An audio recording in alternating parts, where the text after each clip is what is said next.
وسیلہ اور نسبت۔ وہ مجھ سے بحث کرنے لگا، بولا جب اللہ پاک فرماتا ہے کہ میں تمہاری شاہ رگ سے قریب ہوں تو اب وسیلے کی کیا ضرورت ہے؟ اور میں کسی نسبت کو بھی نہیں مانتا، بس قرآن پڑھو اور خود ہی عمل کر لو۔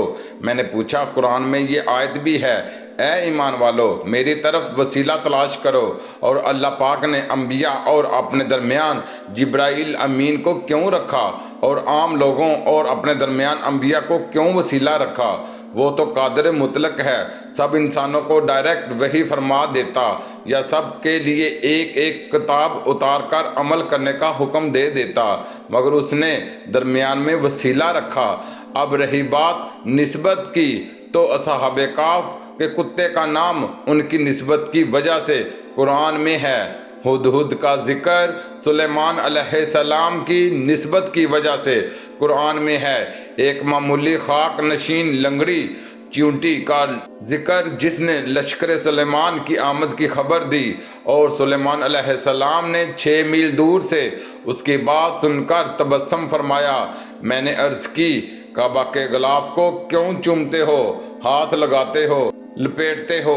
قرآن کا غلاف، قرآن کی جلد تو قرآن نہیں ہے، اس کی بھی تعظیم و توقیر کرتے ہو۔ حجر اسود کو بوسہ کیوں دیتے ہو؟ آب و گل سے بنے کعبہ کا طواف اور نماز کی سمت سب نسبت ہی کی تو باتیں ہیں۔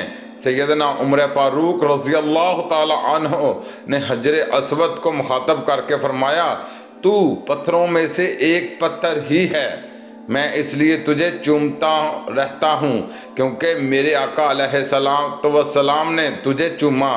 میں نے کہا مضبوط کشتی کے بغیر سمندر عبور کر سکتے ہو؟ میں نے کہا یہ بھی سنا ہے کہ جس کا کوئی مرشد نہیں اس کا مرشد شیطان ہے، وہ برباد کر دے گا تم کو۔